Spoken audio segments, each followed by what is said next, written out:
நேசித்த இளைய குமாரன் அப்பாவை விட்டு பிரிந்து போக மனதாய் வந்து தன்னுடையவைகளை பெற்றுக்கொண்டு வேகமாய் தன் நண்பர்களோடு தன் இஷ்டத்திற்கு வாழ்வதற்காக சென்றார். ஆனாலும் சூழ்நிலைகள் அவரை நெருக்க பரிசுத்த ஆவியானவர் அவரை தூண்ட ஆண்டவராகிய கடவுளாகிய அப்பாவை நோக்கி இளைய குமாரன் ஓட்டமாய் வந்தார். ஐயோ, என்னால இனி வெளியில இருக்க முடியாது, நான் அப்பா வீட்டில் இருக்க போகிறேன் என்று வந்துவிட்டார். இந்த இளையகுமாரன் வந்தவுடன் இளையகுமாரன் நினைச்சான், இந்த உலகத்து அப்பாவை போல நீ எல்லாம் ஒரு பிள்ளையாட, நீ எனக்கு பிறந்ததுக்கு பிறக்காம இருந்திருக்கலாம், நான் நெத்தி வேர்வை சிந்தி கஷ்டப்பட்டு சம்பாதிச்சதுன்னா கொண்டு போய் தொலைச்சிட்டு வந்து நிக்கிறியடா, நீ என் முகத்திலேயே முழிக்காத, நான் உனக்கு அப்பாவும் இல்லை, நீ எனக்கு பிள்ளையும் இல்லை என்று திட்டுவார் போல இருக்கிறது என்று நினைத்து கொண்டு இளைய பிள்ளை அப்பாவை தேடி வந்தார். அப்பாவுடைய அன்புக்கு அளவே இல்லை. விபச்சாரம் செய்து பணத்தை இழந்ததுனாலும் என் பிள்ளை எனக்கு உரியவன், என் பிள்ளை எனக்கு உரியவன் என்று மார்த்தட்டிக் கொள்கிற ஒரு அன்பான அப்பா. ஆகவே அவன் எப்போது வருவான், எப்போது என்னை தேடி வருவான் என்று ஏக்கத்தோடு ஒருவேளை அழுது கொண்டே நின்று இருந்திருக்கலாம், வேதனையோடு கூட அவன் நின்றிருந்திருக்கலாம். ஆனால் தன் பிள்ளை வருவதை கண்டவுடன் அவனுக்கு ஒரு பெரிய மகிழ்ச்சி வந்தது. வேகமாய் ஓடி இருப்பார், அவன் பதறி இருப்பார். அவன் இருந்த கோலத்தை பார்த்து அவருடைய உள்ளம் உடைந்து போயிருக்கு. என் பிள்ளையை என்னை விட்டு போகும்போது உன்னை ராஜா மாதிரி அனுப்பினே, இப்படி வந்து நிற்கிறியப்பா, அவருடைய உள்ளம் உடைந்தது. அவனை பார்த்த உடனே அவன் போட்டிருந்த அந்த அசிங்கமான ஆடை அவருடைய கண்களுக்கு தெரியவில்லை. அந்த கிழிந்து போன ஆடை அவருடைய கண்களுக்கு தெரியவில்லை. பன்றிகளோடு ஒன்றாய் இருந்து சாப்பிட்டு சாப்பிடாமல் கஷ்டப்பட்ட அந்த பிள்ளையுடைய நாற்றம் அவருக்கு பெரிதாய் தெரியவில்லை. என் பிள்ளை திரும்பி வந்து விட்டானே என்று அவனை ஓடி போய் கட்டி அரவணைத்துக் கொள்ள முத்தம் கொடுத்தார். தன் பணியாளர்களை அழைத்து அவனுக்கு முதலாவது கொடுத்தது அவன் இழந்து போன ஆடை. ஐயோ, என் வேலைக்காரன் முன்னாடி இவன் அசிங்கமா இருந்துடக்கூடாது, ஏன் பிள்ளையாச்சு, அவனுக்குன்னு ஒரு கணம் இருக்குது, அதை அவன் இழந்து போயிடக்கூடாது என்பதில் ஜாக்கிரதையா இருந்த அப்பா முதலாவது அவனுக்கு நல்ல உடையை கொடுங்க என்று சொன்னார். அல்லேலூயா, அல்லேலூயா. நேற்று இந்த ஆன்மீக ஆடை உடையை பற்றி நாம் பார்த்தோம். எப்போது ஒரு மனிதன் இந்த உடையை இழந்து போகிறான், கடவுளுடைய திருவுளத்திற்கு விரோதமாய் செய்யும் போது அதை இழந்து போகிறான், அல்லது உலகத்தின் மீது நாட்டம் கொள்ளும் போது இந்த உடை கிழிந்து போகிறது. இந்த ரெண்டு தான் முக்கியம். கடவுளுடைய திருவுளத்துல நிக்காட்டி அந்த ஆடை கிழிந்து போகிறது. உலகத்தை விரும்பி அவ்வளவுதான், பிசாசு இந்த உடையை முதலாவது கிழித்து போடுங்க. ஒருவேளை இந்த உடை, இந்த ஆடை கிழிந்து போகுமே, ஆனால் என்ன நடக்கும்? இந்த ஆடை கிழிந்து போன அவனுடைய ஜென்ம பாவம் வெளியே வர ஆரம்பிக்கிறது. அவனுடைய குணாதிசயங்கள் மாற ஆரம்பிக்கிறது. இன்னொரு பக்கம் ஆடை இல்லாத, கடவுள் கொடுக்கிற அந்த ஆடை இல்லாத மனிதன் புறம்பான இருளிலே தள்ளப்படுவான் என்று வசனம் சொல்கிறது. அவன் நரகத்துக்கு பாத்திரனாய் மாறுகிறான். ஆகவே இந்த ஆடை மிக மிக இன்றியமையாதது என்று நாம் பார்த்தோம். ஒரு மனிதன் அப்பாவிடத்தில் வந்தவுடன் அவர் முதலாவது என்ன கொடுக்கிறேன் என்று சொன்னார்? அவனுக்கு உள்ள ஆடையை தருகிறார். எதற்காக? எல்லா மனிதர்களுக்கும் ஜென்மஸ்பாவம் என்று இருக்கிறது. அதை அவர் எடுத்து போடுவதில்லை, ஆனால் அதை மூடி மறைப்பதற்காக ஒரு ஆடையை கொடுக்கிறார். பரலோக ஆடையை கொடுக்கிறார். அந்த ஆடை வரும்போது நம்முடைய சுபாவம் வெளிப்படுவதில்லை, நாற்றமாய் அசிங்கமாய் வெளித்தெரிவதில்லை. அவருடைய சுபாவம் நமக்குள் வெளியாகிறது. அல்லேலூயா. அடுத்ததாக மீட்கப்பட்ட ஒரு மனிதனுக்கு ஒரு ஆடையை அவர் தருகிறார். அது மீட்பின் ஆடை.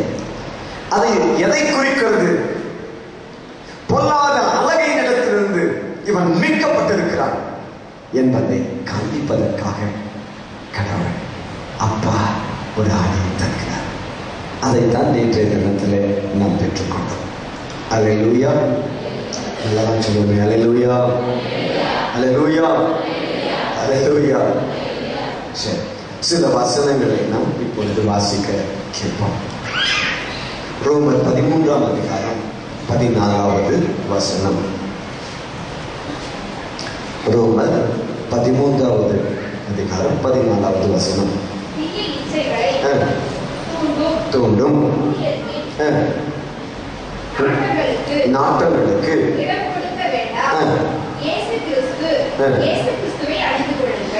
இங்க பாருங்க, நேற்றைய தினத்திலே உள்ளாடையை பற்றி பார்த்தோம், மேல் அங்கியை பற்றி பார்த்தோம், விடுதலையின் அங்கியை பற்றி பார்த்தோம். ஒருவேளை ஆடை என்று சொல்லும் போது அது பல காரியங்கள் இருக்கிறது. ஒருவேளை நம்ம பெண்களை எடுத்தா சுடிதார் போட்டு மேல ஷால் போடுகிறாங்க. நான் இப்படி யோசிக்கிறேன், ஒரு போலீஸ் ஆபீசர் எடுத்துட்டா அவருக்கு ஆடை என்ன?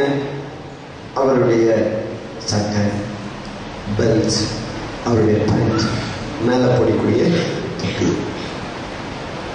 ஒருவேளை ஹை கேடர்ல இருக்கிறார் அப்படின்னு சொன்னா அவருக்கு இங்க ஒரு பேட்ச் இருக்கலாம். ஒரு மிலிட்டரி ஆபீசர் எடுத்தா நிறைய கேடயங்களை தூக்கிக் கொண்டே இருக்கலாம். அவருடைய ஆடையோடு கூட சேர்த்து அவர் கையில் வைத்திருக்கக்கூடிய அந்த எலக்ட்ரானிக் போன் வைத்திருக்கலாம். இப்படி பல காரியங்கள் அடங்கினது தான் ஒரு ஆடை. அதுபோல ஆண்டவர் கொடுக்கிற ஆடையும் எப்படிப்பட்டது? பல காரியங்களை இணைத்ததுதான் ஒரு ஆடை. அவர் விடுதலையின் உடையை தருகிறார். அதோடு கூட அவர் சொல்லுகிறார், உள்ளாடையை கொடுக்கிறார். அதோடு கூட அவர் சொல்லுகிறார், நான் உனக்கு மேலே அணிந்து கொள்ள கிறிஸ்துவை தருகிறேன். அல்லேலூயா, அல்லேலூயா. கிறிஸ்துவை நீங்கள் அணிந்து கொள்ளுங்கள் என்று அவர் சொல்லுகிறார். தீய இச்சைகளை தூண்டும் மூணு இயல்பின் நாட்டங்களுக்கு இடம் கொடுக்க வேண்டாம். ஊன் இயல்புக்கு இடம் கொடுக்க வேண்டாம். அது செயல்பட விட வேண்டாம். அதற்கு பதிலாக மேல கிறிஸ்துவை தரித்துக் கொள்ளுங்க. உங்களுக்கு அதை கொஞ்சம் விளக்கமா சொல்ல விரும்புகிறேன்.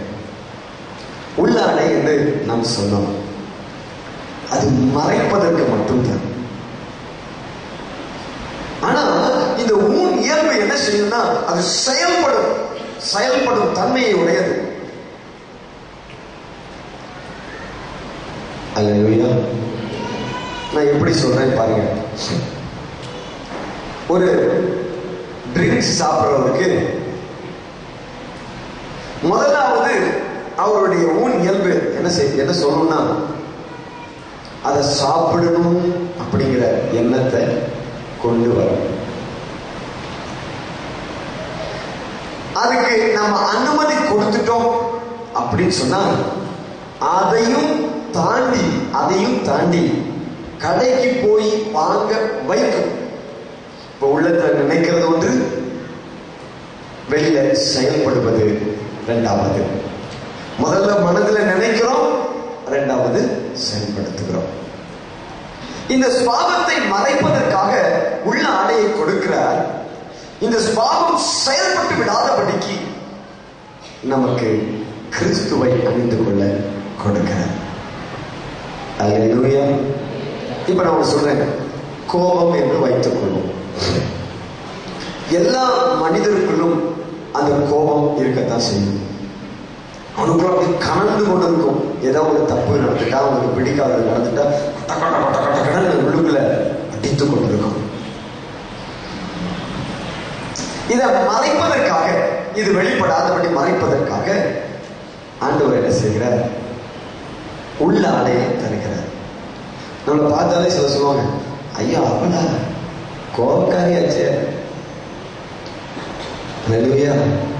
அவரு ஏதாவது சொன்னா கோவப்பட மாதிரி சவுந்துருவாளே. அந்த மாதிரி ஆட்கள்கிட்ட ரொம்ப சென்சிட்டிவா இருக்கணும்.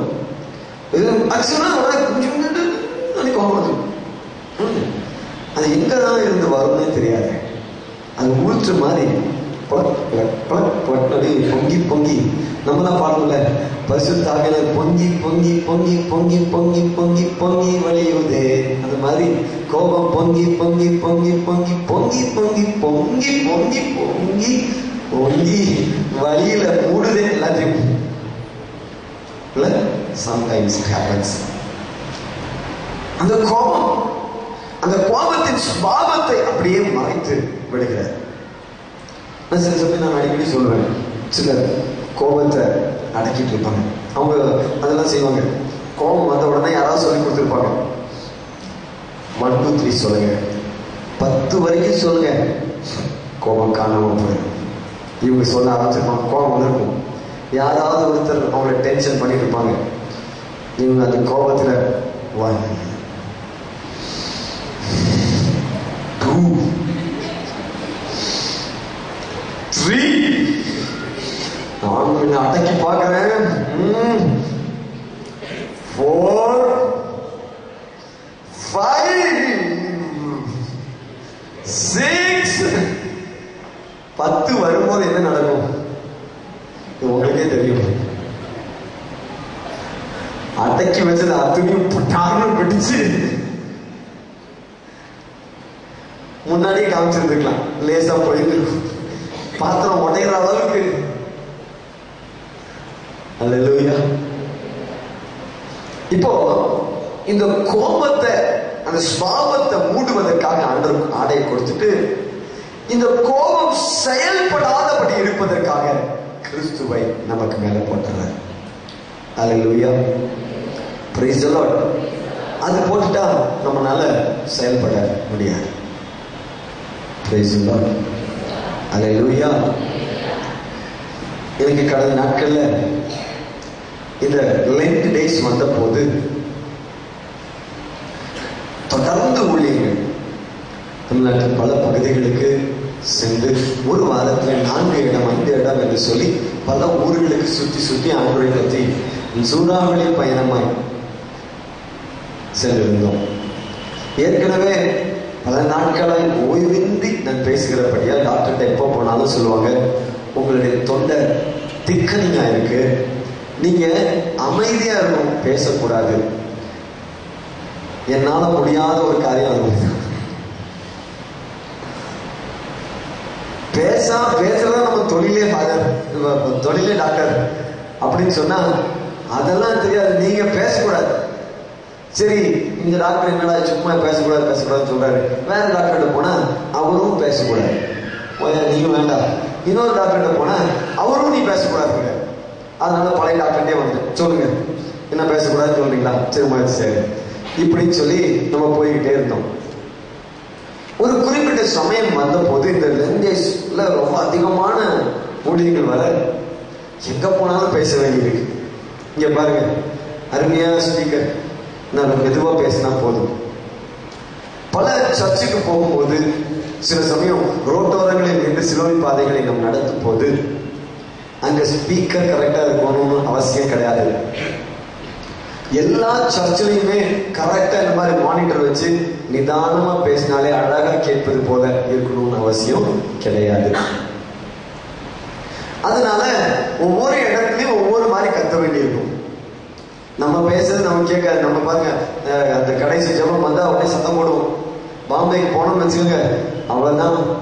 பாம்பேல இருக்கிற மக்கள் போடுற சத்தத்துக்கு மேல மைக்கையும் ஸ்பீக்கரையும் தாண்டி இருக்கும்.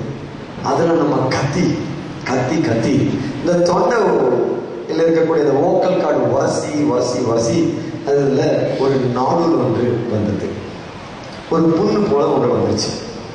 அதனால இந்த வோக்கல் கார்டு ஒன்றோடு ஒன்று சேரும் போது சின்ன கேப், சின்ன ஒரு ஓட்டை, அதுல காத்து போய் நான் என்ன பாடினாலும் தப்பா இருக்கு. இன்னொரு பக்கம் மறுபடியும் தொடர்ந்து பேசும்போதெல்லாம் வலிக்குது, என்ன பண்றதுன்னு தெரியல. ஆனாலும் தொடர்ந்து பேசிக்கொண்டிருந்தோம். கடைசியா மும்பை பட்டணத்துக்கு 10 நாட்கள் போய் திரும்பி வந்தேன். 10 நாட்கள் தொடர்ந்து காலை மதியம் சாயங்காலம் என்று சொல்லி அங்க போன அருமையான சகோதரர் செல்வராஜ் இருக்கிறார். நம்ம இங்கிருந்து அப்படியே ஈரமா போனோம்னா அவர் அதை புளிச்சு அதுக்குள்ள இருக்கிற அத்தனை சக்கையும் முடிச்சு காஞ்சி கருவாடா அப்படின்னு அங்கிருந்து ஊதி விட்டுருவாரு. நம்ம இங்க வந்து பொத்துன்னா விழுகும், வேற வழியே கிடையாது. அப்ப யோசிச்சு பாருங்க, 10 நாள் முடிக்கிறதுக்குள்ள 4 நாள் யூத்துக்கு வாலிபருக்கு நான் முடிவு பண்ணிட்டேன். 4 நாள்ல தொண்டை என்ன ஆனாலும் பரவாயில்ல, கிழிஞ்சே போனாலும் பரவாயில்ல, கட்டாயம் அந்த 4வது நாள் வர்றதுக்குள்ள பட்டாத பாடுபட்டாச்சு. 4வது நாள் கேட்டாரு, இனி ஏதாவது பாக்கி இருக்கா? எல்லா சரக்கையும் இறக்கியாச்சு பிரதர். அப்படியா? இன்னும் ஒண்ணே இருக்கு, அது வந்து ஃபாதர் வந்து எடுத்துக்க சொல்லுங்க அப்படின்னு சொன்னேன். அவர் சொன்னா ஓகே ஃபாதர் அப்படின்ட்டு. உடனே என்னோட கடைசி செஷனுக்கு போற யூத் மீட்டிங்க்கு அனாயிட்டிங் செஷன், அந்த அனாயிட்டிங் செஷன்ல போய் கத்தி எல்லாம் ஆவில நிரம்பி கீழே விழுந்து எல்லாம் நடந்தாச்சு. திரும்பி வரும்போது யோசிச்சு பாருங்க எவ்வளவு சந்தோஷம் வந்து பாப்பாடா அப்படின்னு சொல்லி கடைசி செஷன் நடந்துட்டு இருக்குது. கடைசி செஷன் முந்தின செஷன் நடந்துட்டு இருக்கு. நான் வந்து அப்படியே படுத்துட்டேன். நல்லா தூக்கம், டயர்டு. வந்தாரு, டக் டக் டக் டக்னு அடிச்சேன். நான் அப்படியே தூக்க கலகத்துல எந்திரிச்சு கேட்டாரு, இனி என்ன பாக்கி இருக்குது? நான் சொன்னேன், நீ இவாஞ்சலைசேஷன் மட்டும் பாக்கி இருக்குது அப்படின்னு சொல்லுங்க போனேன். என்ன என்ன விஷயம் சொல்லுங்க. ஃபாதர் வரல, நீங்க எடுத்துறீங்களா? எடுத்துட்டு பதர், நான் இப்போ போறேன் அவசரமா பதர் அப்படின்னு போயிட்டேன். நான் இந்த தொண்டை கொதன்னு வச்சுக்கிட்டு போய் அன்னைக்கு பேசி, அடுத்த நாள் அந்த அன்னைக்கு நைட்டு ஃபுல் நைட் ப்ரேயர் பேசி, அதுக்கப்புறம் 4 நாள் பேசி, அங்கிருந்து நான் சொன்ன மாதிரி சதுகாய் மாறினேன், ஓதி விட்டார். இப்போ இங்க வந்த உடனே என்னுடைய மனநிலை எல்லாம் என்ன தெரியுமா? ஸ்மார்ட் சம்மர் இங்க நடக்குது, தொண்டை வலி. ஸ்மார்ட் சம்மர் 5 நாட்கள் பேசணும். ஒரு நாளைக்கு 7 மணி நேரம் 8 மணி நேரம் பேச வேண்டியிருக்கும். டீனேஜர்ஸ்க்காக நடத்துகிற கூட்டம், மிக சிறப்பான ஒரு கூட்டம்.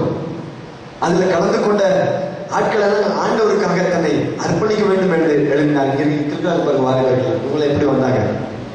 எல்லாம் ஸ்மார்ட் சம்மர் தான், ப்ராடக்ட் ஆஃப் ஸ்மார்ட் சம்மர். என்னுடைய நோக்கம் எல்லாம் என்னன்னா, எப்படியாவது அதுல பேசணும். டாக்டர்கிட்ட போனேன். டாக்டர் சொன்னாரு, பாருங்க உங்களுக்கு ஓக்கல் கார்டுல ஒரு நாடல் வந்திருக்கு. நான் எவ்வளவு நாள் மருந்து கொடுக்க சரியாக மாட்டேங்குது. ஒரு 5 நாட்கள் அமைதியாயிருங்க. ஒருவேளை அந்த டைம்ல உங்களுக்கு ஹீல் ஆயிடுச்சுன்னா விட்டுலாம், இல்லாட்டி ஆபரேஷன் சொல்லிட்டாரு. நான் கணக்கு போட்டீங்க 8 நாள் இருக்கு ஸ்மார்ட் சம்மர் இருக்கு. நான் சொன்னேன் சரி 5 நாள் ஓகே டன் என்று சொல்லியாச்சு. 5 நாள் எனக்குள்ள ஒரு பெரிய வைராக்கியம். ஆபீஸ்க்குள்ள உள்ளுக்குள்ள போய் பார்த்துக்கிட்டேன். யார் வந்தாலும் யாரையும் பார்க்கல. அப்பதான் ஆபீஸ் மாத்திருக்குது.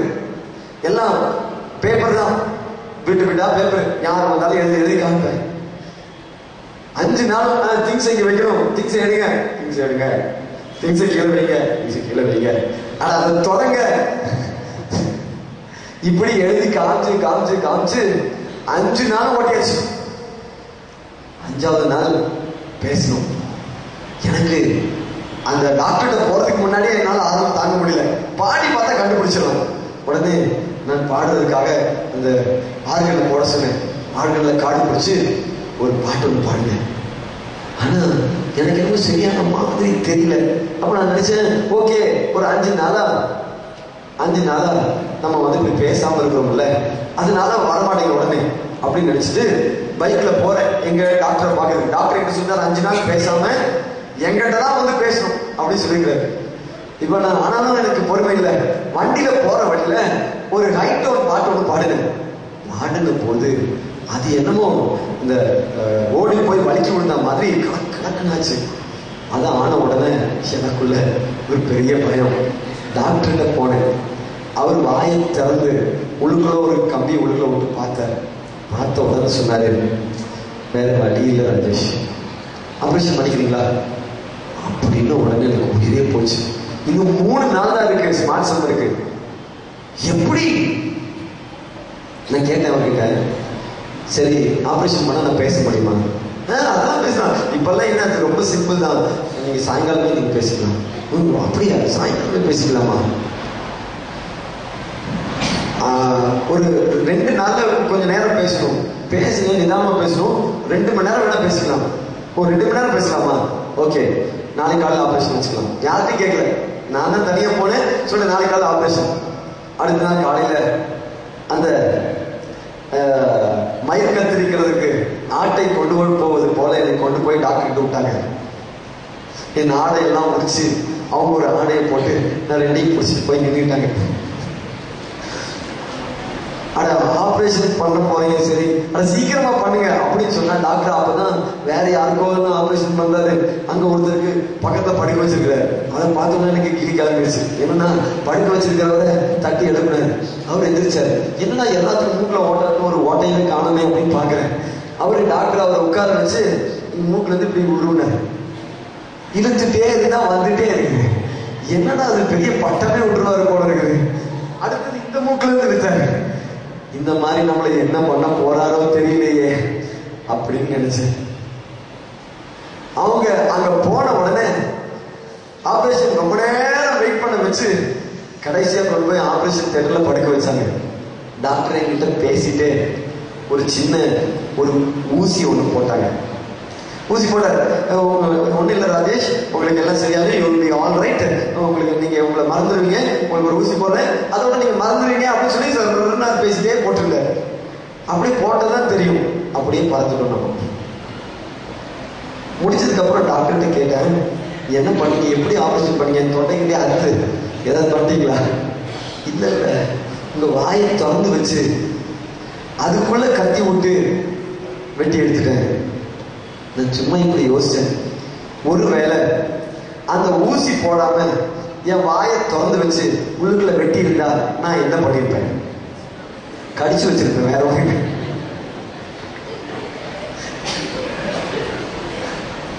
ஹல்லேலூயா, ஹல்லேலூயா, ஹல்லேலூயா. நீங்க நமக்கு நல்லதே செய்ய வந்தாலும் சரி, அது அதுதான் நான் ஸ்மார்ட் சம்மர்ல பேச முடியும். ஆனாலும் நீ வாயை திறந்து வச்சுக்கங்க, நான் கட்டிருக்கேன், நான் இப்ப லேசா வெட்டி எடுத்துறேன் அப்படின்னு சொல்லி நம்ம என்ன பண்ணுவோம்? அவ்வளவுதான், அவருடைய கைய பதம் பார்த்துருவோம். அதுதான் நம்முடைய ஊழியம். அல்லேலூயா, நல்லா சொல்லுங்க, அல்லேலூயா. இப்போ நான் செயல்பட முடியாதபடிக்கு எனக்கு ஒரு ஊசி போட்டாங்க. அவ்வளவுதான், எனக்கு என்ன நடந்ததுன்னே தெரியாது. அவங்க என்ன பண்ணாங்க, வாயை திறந்து வச்சு ஒரு கிளிப்பை போட்டு விட்டாங்கன்னா அவர் ரொம்ப நிம்மதியா எல்லாம் வெட்டி கிட்டி எவ்வளவு மணி நேரம் 1.5 மணி நேரமா 1.5 மணி நேரம் உள்ளுக்குள்ள வச்சு எல்லா சாகசத்தையும் காமிச்சிட்டு என்னை கொண்டு வந்து ரூம்ல போட்டாங்க. அல்லேலூயா, நல்லா சொல்லுங்க அல்லேலூயா. இப்போ என்னுடைய ஊன் இயல்பு செயல்பட முடியாதபடிக்கு, என்னுடைய சரீரம் ஆக்ஷன் கொடுக்க முடியாதபடிக்கு என்ன நடந்துச்சுன்னா அதை செயல் இழக்க வச்சுட்டாங்க. அது போல நமக்கு ஒரு மேலாடை கொடுக்கிறார், அது கிறிஸ்து என்னும் ஆடை. அல்லேலூயா. அந்த ஆடை வந்துச்சுன்னா நம்ம செயல்பட முடியாது. Praise the Lord. கோபம் வர்ற மாதிரி இருக்கும், உள்ளுக்குள்ள கொணங்கும், அமைதி பெறுவாயாக அப்படின்றது, அவ்வளவுதான். Praise the lord. அல்லேலூயா. என்ன கிஃப்ட்டுங்க, அற்புதமான கிஃப்ட். அல்லேலூயா. நான் ஆண்டவருக்குள்ள வரதுக்கு முன்னாடி, இப்போ தான் நான் வரதுக்கு முன்னாடி ரொம்ப கோபக்காரன். அல்லேலூயா. எப்போதுமே அப்படி ஸ்டிஃபா இருப்பேன். யாராவது நம்மளை பாஞ்சால் சதக்கு ஏற்றிடுது அந்த மாதிரி. வெளியிலாம் கிடையாது, வெளியில நல்ல பிள்ளைதான், வீட்டுக்குள்ள எல்லா கோபத்தையும் எங்க காமிக்கிறது வீட்டுல தான். நான் ஆண்டவராகிய இயேசு கிறிஸ்துவை ஏற்றுக்கொண்ட உடனே எனக்கு வந்ததே பிரச்சனை பாருங்க. அப்போ வீட்டுல ஏதாவது சொல்லிட்டாங்க அப்படின்னு தெரிஞ்சிருச்சுன்னா அந்த காலில் இருந்து தலைக்கு ஏறி தலைக்கு ஏறி கட்டுப்படுத்தி ஒரு வார்த்தை சொல்லிட்டா அவ்வளவுதான். என்ன சொல்லுவாங்க தெரியுமா? பெரிய ஜாமான போறான் நாம பேசுறான், அதை என்ன பண்றது, நான் என்ன பேசினேன் அப்படின்னு சொல்லி அதை பேச அதையும் சொல்லுவாங்க. அவ்வளவுதான், முடிஞ்சு போச்சு. அப்புறம் நமக்கு நிறைய பேர் கவுன்சிலிங், என்ன ராஜேஷ் ஜபத்துக்கெல்லாம் போறியாமா, இப்படி பேசிட்டியாமா. இப்ப எனக்கு ஒரு பெரிய டார்கெட்டா போச்சு. என்னன்னா, இந்த முதல்ல எல்லாம் கோபம் வந்தா என்ன பண்ணுவேன்னா, இதெல்லாம் வழக்கமா நடக்க முடியுதா? அப்போ ஒரு சைக்கிள் வச்சிருக்கேன். கோபம் வந்துச்சுன்னா அப்படியே வீட்டுக்கு வந்து வேகமா வந்து கதவை டமார் நினைச்சிட்டு வேகமா கீழே போய் அந்த சைக்கிள் எடுத்துட்டு நம்ம பறக்கிற பரல அது எப்படி இருக்குங்கிறீங்க? ஒரு சுத்திட்டு வந்தா அந்த கோபம் போயிடும். எதுலையாவது போய் காமிக்க வேண்டியது. இப்படித்தான் இருந்தேன். ஆண்டவருக்குள்ள வந்த உடனே இது ஒரு பெரிய பிரச்சனையா போச்சு. இப்போ ஆண்டவரே என்ன பண்ணாருன்னா, நான் ஆண்டவருக்குள்ள வந்த உடனே இப்படிப்பட்ட சூழ்நிலைகளை உருவாக்கி வச்சுருவேன். சும்மா அன்னசரியா நம்ம செய்யாத தப்ப செஞ்ச மாதிரி இருக்கும். நம்ம செய்யாத ஒரு காரியத்தை செஞ்ச மாதிரி யாராவது பேசுவாங்க. செஞ்ச மாதிரி செஞ்சு அதனால இப்படி ஆச்சு அப்படியாச்சு இப்படியாச்சு 1 மணி நேரம் பேசுவாங்க. இப்ப எனக்கு என்ன வேலைன்னா, அமைதி பெறுவாயாக. இது எனக்கு ரொம்ப கஷ்டமா இருந்துச்சு. ஏன்னா ஆரம்பத்துல உடம்புட பேச போக அது பெரிய சாட்சியெல்லாம் கெடுத்துருச்சு. இப்படி பேசணும்னால என்ன சொல்றாங்க எங்க வீட்டுல, நீ வந்து ஜெபத்துக்குலாம் போறதுக்கு லாய்க்கே கிடையாது, ஜெபத்துக்கே போகாது, நீ போகக்கூடாது அப்படின்ட்டாங்க. என்ன பண்றதுன்னு தெரியல. இப்ப ஜெபத்துக்கு போனா கோவப்படக்கூடாது. கோவப்படாத மாதிரி சூழ்நிலைய உருவாக்கி கொடுங்கன்னா யாரும் உருவாக்குறதுக்கு இல்லை, இப்பதான் தூண்டுறாங்க. என்ன பண்றதுன்னு தெரியல. அந்த நேரத்தில் தான் கிறிஸ்து தன்னை ஆடையாய் எனக்கு கொடுத்தார். அல்லேலூயா, அல்லேலூயா. அது வந்ததுக்கு அப்புறம் கோபம் வரும், காணாம போயிடும். அல்லேலூயா. ஆண்டவர் அதை பொசுக்கிடுவார். நான் போக போக போக இதை பழக ஆரம்பித்து கிறிஸ்துவின் ஆடையில நடக்க பழகிக்கொண்டேன். அப்புறம் பாருங்க, அப்புறம் வரும் கோபம். கோபம் வந்தாலும் கோபம் இந்த நாட்டில் கோபம் வராம இல்லை, கோபம் வருது. எப்போ கோபம் வரும்? ஆண்டவருக்கு பிரியமில்லாத ஒரு காரியத்தை செய்யற ஒரு ஆளை பார்த்துட்டேன், விட்டவே மாட்டேன். போறதுக்கு முன்னாடி பார்த்துட்டு போவோம்.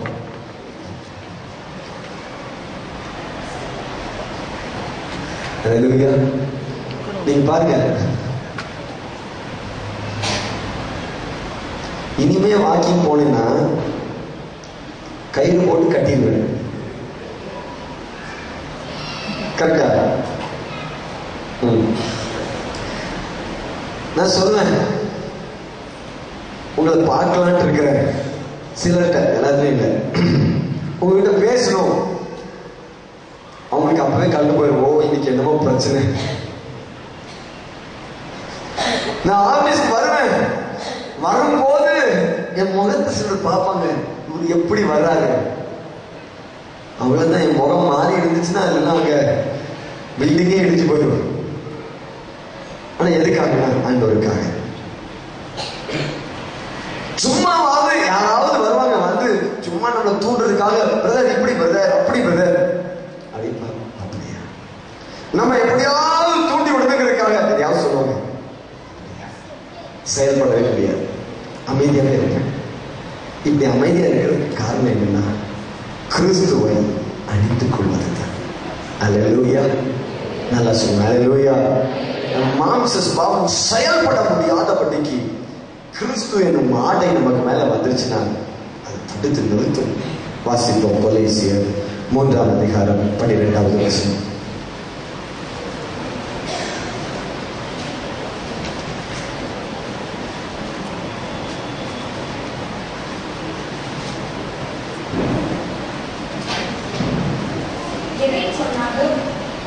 கொலேசியர் 3:12. நீங்கள் கடவுளால் தெரிந்து கொள்ளப்பட்டவர்கள், நீங்கள் கடவுளால் தெரிந்து கொள்ளப்பட்டவர்கள், அவரது அன்பிற்குரிய இறை மக்கள், அவருடைய அன்பிற்குரிய இறை மக்கள், அவருடைய அன்பிற்குரிய, ஹலோ இருக்கீங்களா? அவருடைய அன்புக்குரிய, பக்கத்தில் ஆளு சொல்லுங்க, தூங்கிட போறாங்க சொல்லுங்க. நீங்க அவருடைய அன்புக்குரிய இறை மக்கள் சொல்லுங்க. இறை மகள்னு சொல்லுங்க, இறை மகன்னு சொல்லுங்க, மக்கள்னு சொல்லாங்க. பக்கத்துக்கு அல்லேலூயா. நீங்க சொல்ற வார்த்தை தீர்க்க பேசுவாங்க உண்மையாவே. சரி வாசம்.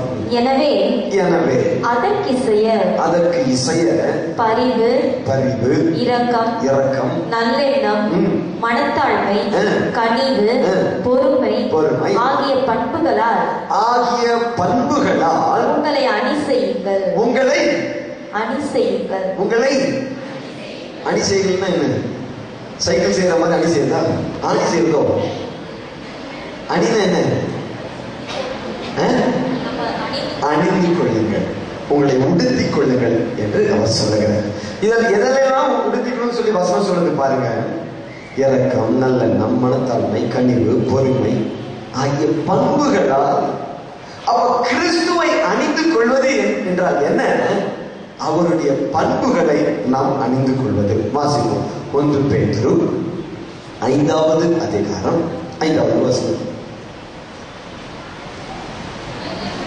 இளைஞர்களே, நீங்கள்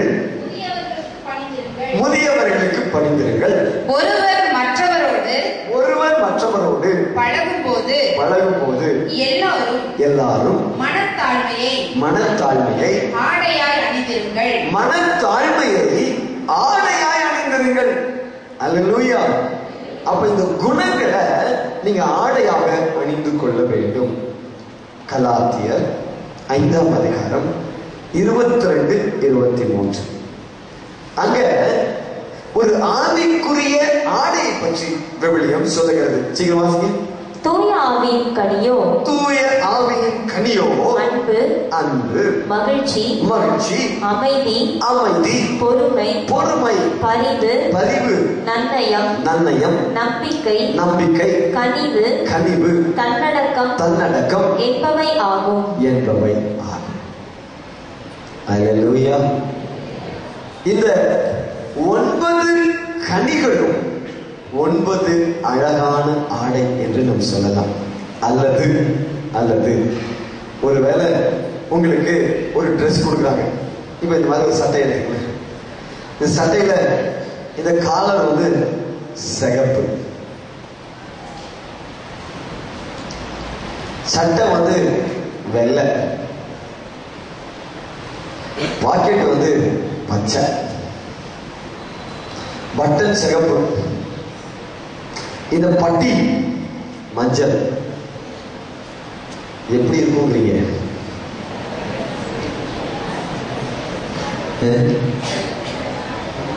நல்லா இருக்குமா? நல்லா இருக்காதா? நல்லா யோசிச்சு பார்த்து சொல்லுங்க. இன்னைக்கு மாடர்ன் ஃபேஷனே அதாங்க. மேல சிகப்பு கீழே பச்சை. ஆள் எங்க இருந்தாலும் தெரிவார்.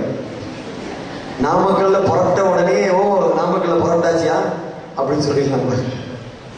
அல்லேலூயா, அல்லேலூயா. ஆனா பரலோகத்திலிருந்து பல வண்ணத்துல ஒரு ஆடை வந்துச்சுன்னா உண்மையாவே சொல்றேங்க, அழகா தான் இருக்குது. அல்லேலூயா, பிரைஸ் தி லார்ட். இந்த உலகத்துல இருக்கிறவங்க பார்த்து பார்த்து பார்த்து பார்த்து டிசைன் கலர் சிவப்பு கலர்ல போட்டு மஞ்சள் கலர்ல போட்டு இங்க ஒரு புள்ளி வச்சு இங்க ஒரு பூவை வச்சு அப்படின்னா அழகா கொண்டு வந்து பயங்கர காசுக்கு விற்கிறான். நீங்க யோசிச்சு பாருங்க, அந்த ஞானத்தை எங்கிருந்து பெற்றுக்கொண்டான்? பரலோகத்துல தான் பெற்றுக்கொண்டான். பரலோகம் ஒரு ஆடையை பின்னி வந்து கொடுக்குதுன்னா அது எவ்வளவு பியூட்டிஃபுல்லா இருக்கும். Price the Lord.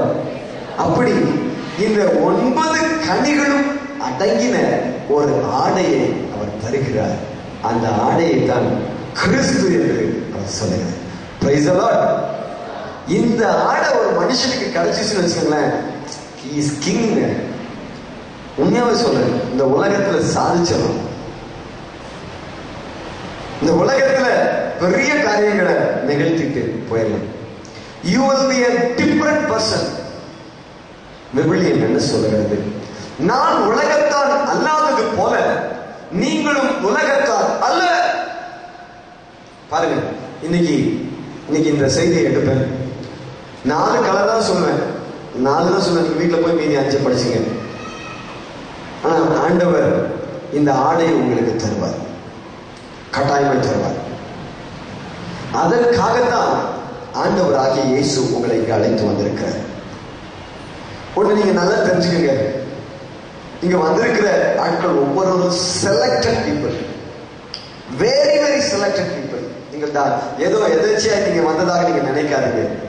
ஆண்டவர் நீங்க இங்க வருவீங்கிறத முன் குறித்தார். அல்லேலூயா, பிரைஸ் தி லார்ட். முந்தின சில கேம்புகள்ல அட்டென்ட் பண்ணவங்களை நான் கொண்டு வருவேன் அப்படின்னு சொல்லி சொன்னார். அப்படிப்பட்டவங்க எங்களுக்கு ஃபோன் பண்ணி கேட்டாங்க, நாங்க வரட்டுமா? ஐயோ ப்ளீஸ் கம், உங்களை தானே ஆண்டவர் கொண்டு வருவார் அப்படின்னு சொல்லியிருக்கார் என்று என் மனதுக்குள்ள நினைத்து கொண்டு ஆண்டவர் அவங்களை எல்லாம் கொண்டு வந்தார். எதேச்சியா வரல, யூஆர் சோசன். நீங்க என்ன நிலையில வரப்போறீங்கிறத முன்னாடி ஆண்டவர் சொன்னார். வாலண்டியர்ஸ் மீட்டிங்ல தொடர்ந்து அதை குறித்து நான் பேசிக் கொண்டிருந்தேன். பலவிதமான நெருக்கடி, இங்க வரக்கூடிய சூழ்நிலையே இல்லை. குறிப்பாய் உங்களுடைய பாவ பலவீனங்களும் உங்களுடைய செயல்பாடுகளும் உங்களை வேதனைப்படுத்தியது. உங்களை சூழ்ந்திருந்த சூழ்நிலைகள் உங்களை நெருக்கியது, கசக்கி பிழித்தது. இங்க வரணுமா அப்படின்னு பல நாட்கள் ஆசோலேஷன், பேசாம இருந்துடலாமா என்று பல எண்ணங்கள். அவைகளுக்கு நடுவிலே ஆண்டவர் தேர்ந்து கொண்ட உங்களைத்தான் இங்க கொண்டு வந்திருக்கிறேன். அல்லேலூயா. விரக்தியிலே கடந்த உங்களுடைய கேள்விகளுக்கு பதில் தெரியாமல் கஷ்டப்பட்ட சூழ்நிலையிலிருந்து ஆண்டவர் உங்களை ஈர்த்து இழுத்து கொண்டு வந்திருக்கிறார். Price the Lord. நான் ஆன்மீகமா வாழ்வதற்கு லாயக்கே இல்லை. I am not fit for that. நான் கேவலமாய் வாழ்ந்து விட்டேன் என்று சொல்லுகிற உங்களை எதற்காக கொண்டு வந்திருக்கிறார்? நான் உன்னை ஏற்றுக்கொள்கிறேன், ஆனால் உனக்கு ஒரு ஆடையை நான் தருகிறேன், அதை நீ அணிந்து கொண்டு போ. அந்த ஆடை உன்னை ஒரு வித்தியாசமானவளாய் காண்பிக்க போகிறது. இதற்காகத்தான் உன்னை நான் இங்கு அழைத்து வந்திருக்கிறேன் என்று இயேசு சொல்கிறார். அல்லேலூயா. அந்த ஆடையை கட்டாயமாய் நீங்கள் பெற்றுக்கொள்ளுங்க, கட்டாயமாய் பெற்றுக்கொள்ளுங்க. கட்டாயமாய் இங்கிருந்து போகும்போது பெற்றுக்கொண்டு போங்க. உங்களை பார்க்கும்போது வித்தியாசமானவராய், போகும்போது ஒரு மாதிரி போனீங்க, வரும்போது என்ன இப்படி வந்திருக்கிறீங்க என்று அவர்கள் சொல்லுவார்கள். இந்த ஆன்மீக உடையை பெற்றுக்கொள்ளுங்க. கனிகள் என்பது கிறிஸ்துவை குறிக்கிறது. இந்த கிறிஸ்துவை நீங்கள் இன்று அணிந்து கொள்ளுங்க. அல்லேலூயா. இந்த கிறிஸ்துவை ஒரு மனிதன் அணிந்து கொண்டார். அந்த மனிதனுடைய சுபாவம், அந்த மனிதனுடைய வாழ்வு வித்தியாசமாய் மாறும். நான் உங்ககிட்ட சொன்னேன், இயேசுவோடு நான் நடந்த அந்த நாட்கள் மகிழ்ச்சியான நாட்கள். ஏன் மகிழ்ச்சியான நாட்கள்னா, என்னால சாதாரணமாய் கிறிஸ்துவை அணியாத போது சாதிக்க முடியாத காரியங்களை கிறிஸ்துவை அணிந்த பிறகு சாதிக்க முடிந்தது. Hallelujah. Praise the lord. Hallelujah. நான் பல சமயம் பலரை ஹேண்டில் பண்ண வேண்டிய சூழ்நிலை வரும். ரொம்ப ரொம்ப ஒருத்தருக்கு நம்ம இடம் கொடுத்தோம்னா, அல்லது ரொம்ப அவங்க நெருங்கி வந்து ஆண்டவரை அறிந்து கொள்வதற்கு வாய்ப்பு கொடுத்தோம்னா, முதலாவது என்ன பிரச்சனை வரும் நான் சொல்றேன் பாருங்க. அப்பா இளையகுமாரன் திரும்பி வந்த போது அவனை கட்டி அணைத்து முத்தம் கொடுத்தார். வசனத்தை வாசிக்கணும்ல, நீங்க யோசிச்சு பாருங்க. அப்பா சொல்ல, பையன் வந்தவொடனே என்னடா இப்படி வந்துங்க, போய் முதல்ல குளிச்சுட்டு வாடா. குளிச்சுட்டு வந்தவொடனே அப்பா இப்ப நல்லா இருக்கிற அப்படின்னு கண்டுபிடிச்சாரா? அப்படியே வசனம் சொல்லுது, ஹலோ இருக்கீங்களா இல்லையா, ஏமாண்டி இப்ப உண்டாரா இல்லையா, பாபு அவர் இருக்காரா இல்லையா, எங்க அவரு தெலுங்கு பிரதேசத்தை சந்திக்க போய்விட்டாரா? ஏமா உங்க வீட்டுக்காரர் இருக்க காணவில்லை. டிவியில கொடுங்க, சன் டிவியில கொடுங்க, சன் நியூஸ்ல கொடுங்க, வந்ததுக்கு அப்புறம் பாத்துக்கலாம். ஹலோ இருக்கீங்களா இல்லையா கேள்வி பக்கத்துல இருக்கீங்களா இல்லையா கேள்வி.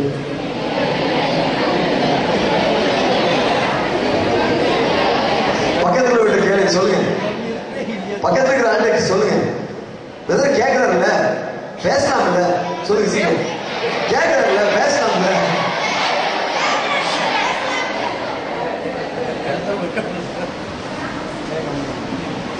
சும்மாவது சொல்லுங்க அவங்ககிட்ட. சும்மா பேசும்போது இங்க இருந்து இங்க வரைக்கும் பேசுறீங்க.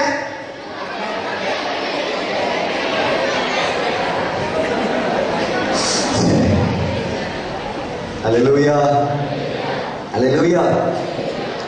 கிறிஸ்துவை நம்ம அணிந்து கொள்ளலாம். இதை ஆடையா அணிந்து கொண்டா நம்முடைய வாழ்க்கை வித்தியாசம்.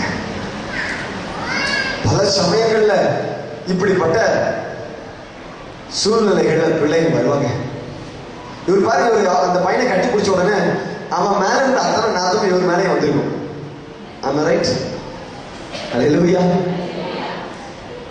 அப்படித்தான் கிறிஸ்துவுக்குள்ள நடக்கும்போது ஆன்மீகமா பிள்ளைகளை நடத்தினா அவங்கள கட்டி பிடிச்சோம்னா அவங்க மெதுவா பின்னாடி ஒரு ஊசி வச்சு சதக்கு ஏற்றிடுவாங்க, ஐயோ அப்படின்னு நம்ம. ஆனால் ஆண்டவரே இவங்க குத்த தாங்க முடியல ஆண்டவரே அப்படின்னு சொன்னா அவர் சொல்வாரு, நீ குத்து வாங்குறதுக்கு தான் உன்னை நான் அழைத்திருக்கிறேன், அமைதியாயிரு. சரிங்க ஆண்டவரே. அவர் குத்திட்டு அப்புறம் என்ன சொல்லுவாங்க, ரத்தம் வலிச்சு கொடக்கு கொட்டும், கொட்டி எல்லாம் பாதி போயிடும். அதுக்கப்புறம் தான் அவங்க கண்டது, ஐயோ உங்களை குத்தி ரத்தம் வந்துருச்சா, ஐ எம் சோ சாரி. பரவாயில்ல, அதனால என்ன அப்படின்னு தொடச்சு.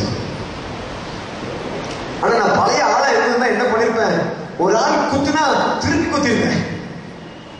ஆனா கிறிஸ்துவை அணிந்திருக்கிறதுனால பரவாயில்லை பரவாயில்லை பரவாயில்லை அப்படின்னு சொல்றதுனால ஆண்டவர் அநேகரை ஆதாயப்படுத்திக் கொள்ள உதவி செய்கிறாங்க.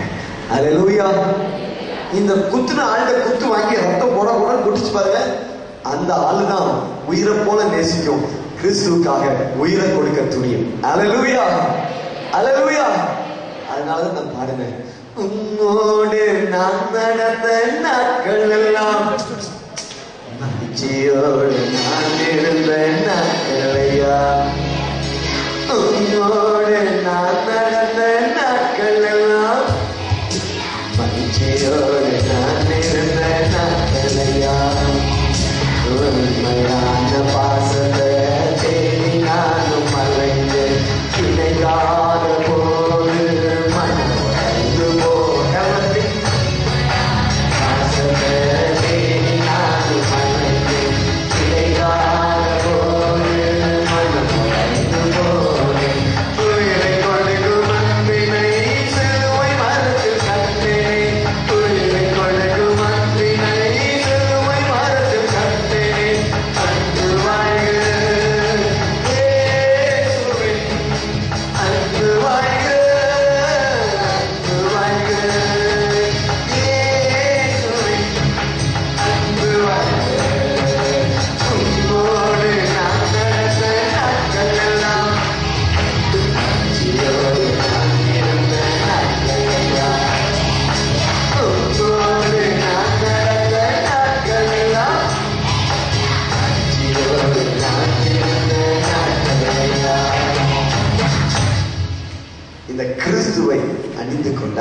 கிறிஸ்துவுக்குள்ளாக இருக்கிறேன்.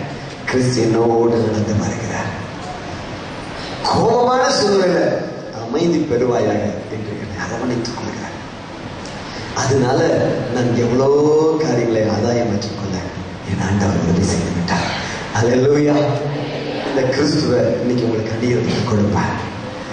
இந்த கனிகள் 9 கனிகள் இருந்தாலும் பிரதானமான காரியங்களை மட்டும் உங்களுக்கு காண்பிக்க விரும்புகிறேன்.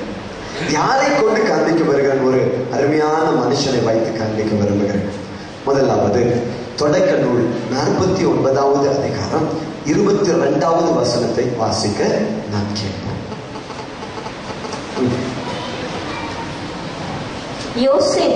யோசேப்பு கனிதரும் கொடி ஆவான். கனிதரும் கொடி ஆவான். யோசேப்பை குறித்து வசனம் என்ன சொல்லுகிறது? அவன் கனி கொடுக்கிற ஒரு மனிதன். அவன் கனி கொடுக்கிற மனிதன். அப்படி என்றால் என்ன? யோசேப்பு கிறிஸ்துவை அணிந்து கொண்ட ஒரு மனிதன். அல்லேலூயா. நல்லா சொல்லுவான். அல்லேலூயா, அல்லேலூயா. அவன் கிறிஸ்துவை அணிந்து கொண்டவனாய் இருந்தான். அவனுடைய வாழ்க்கையை நீங்க அலசி பாருங்க. அந்த கனிகள் 9 அதில் இருக்கும். ஒருவேளை நீங்க வீட்டுக்கு போய் அதை நிதானமா தொடக்க நூல் 39ஆம் அதிகாரத்துல இருந்து 42வது அதிகாரம் வரைக்கும் வாசிச்சு பாருங்க. இந்த யோசேப்புடைய வாழ்க்கை கொஞ்சம் கொஞ்சமா பிரிச்சு பார்க்கும்போது அதுல அந்த 9 கனிகளும் அவனுக்குள் செயல்படுகிறதை பார்க்க முடியும். ஆகவேதான் யோசேப்பு ஒரு உயர்ந்த நிலைக்கு தள்ளப்பட்டார். இங்க வந்திருக்கிற எனக்கு அருமையான சகோதரனே, சகோதரியே, உன்னை குறித்து ஒரு தீர்க்க தரிசனமான ஒரு வார்த்தையை நான் சொல்ல விரும்புகிறேன். ஆண்டவர் உங்களை உயர்ந்த இடங்களில் வைக்க விரும்புகிறார். அல்லேலூயா. நீங்க சாதாரணமான ஆட்களாய் இருக்க போவதில்லை. நீங்க பாருங்க, இந்த முகாமுக்கு கலந்து கொண்டவர்கள் விசேஷமான கிருபை பெற்றவர்கள். அல்லேலூயா. நீங்க இந்நாளைக்கு இங்கிருந்து போகும்போது ஏன் இப்படி பிரதர் சொன்னாரு என்பதை நீங்கள் அறிந்து கொள்வீர்கள். விசேஷமான கிருபை பெற்றவர்கள்.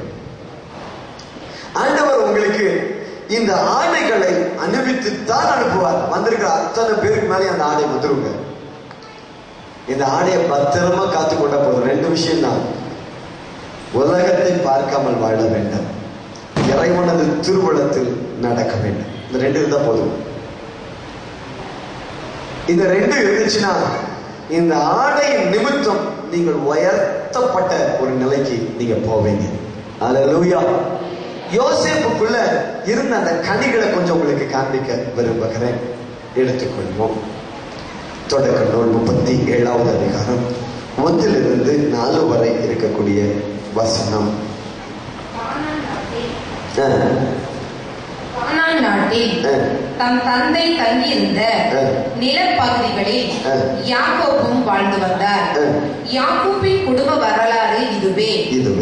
யோசேப்பு 17 வயது இளைஞனாய் இருந்த போது தம் தந்தையின் மறு மனைவியரான பில்கா, சில்பா என்பவர்களுடைய புதல்வர்களான தம் சகோதரர்களோடு மந்தை மேய்த்துக் கொண்டிருந்தார். அவர் தம் சகோதரர் செய்து வந்த தீச்செயலை பற்றி தம் தந்தைக்கு தகவல் கொடுத்தார். அதுதான் பெரிய பிரச்சனை. என்ன பிரச்சனைனா, யோசேப்பு என்று யாக்கோபுக்கு ஒரு பிள்ளை இருந்தார். நிறைய பிள்ளைங்க அவங்க வீட்டுல. இந்த பிள்ளைங்கள்லாம் தீமையான காரியங்களை செய்யும் போது இளைய குட்டியான நம்ம யோசேப்பு அவங்க அப்பா கிட்ட போய், டாடி உங்களுக்கு ஒன்று தெரியுமா, இவன் இப்படி பண்ண அந்த ரூபா இருக்கான்ல, அவன் இப்படி பண்ணிட்டான், சொன்ன பேச்சே கேட்க மாட்டேங்கிறான், அப்படி பண்றான். ஒருவேளை நம்முடைய பார்வையில ஓ இவன் கோல் கூட்டுறாளா அப்படின்னு தோணலாம்.